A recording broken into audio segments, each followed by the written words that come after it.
आत्ता आपण जे 10,000 स्टेपचं आपण टार्गेट पूर्ण करायला घेतोय त्यासाठी 2 मिनिटात टायमिंग लावतो मी आणि त्यात माहिती सांगतो. जॉगिंगचं करतोय आपण, तर आपल्याला दिवसभरातील प्रत्येक 1 तासानंतर ज्यांना जमल त्यांनी केलंच पाहिजे, असं कुणालाही बर्डन किंवा दबाव नाही. तर 2 मिनटं प्रत्येक 1 तासानंतर दिवसभरामध्ये तर 2 मिनिटाचं जर आपण असं पद्धतीने जॉगिंग केलं तर अंदाजे 300 ते 350 पावलं होतात.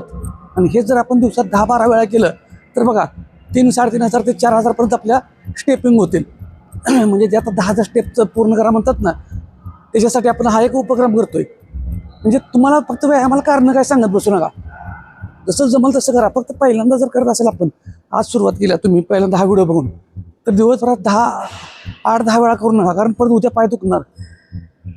दिवसात 2-3 वेळा करा आणि बाकीचं 2-3 वेळा फक्त वॉकिंग करा जागेवरती, ते पण करू शकताय.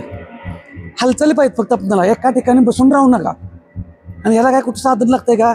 तुम्ही कामात असाल म्हणजे हार्डवर्क करत नसताना, जे बैठक काम आहेत त्यांच्यासाठी, त्यांचं हार्डवर्क आहे त्यांचा काही विषय नाही, किंवा म्हणजे बॉडी तुम्ही शारीरिकदृष्ट्या हार्डवर्क करत असाल तर ती काय विषय नाही. बाकीच्यांसाठी लय महत्त्वाचं आहे. ह्या स्टेपिंग पूर्ण करण्यासाठी आपण हे अशा पद्धतीनं करू शकतो.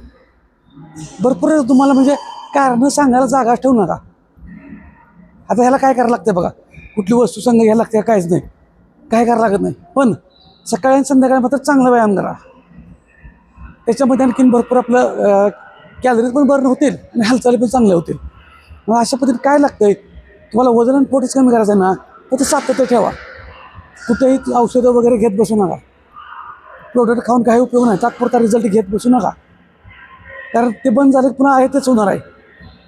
काय जरी खाल्लं तरी व्यायाम तर करायचाच आहे, हे तर ठरलेलं आहे. घरचं खाऊन करूया ना कमी, घरचं खावा आणि पोट भरून.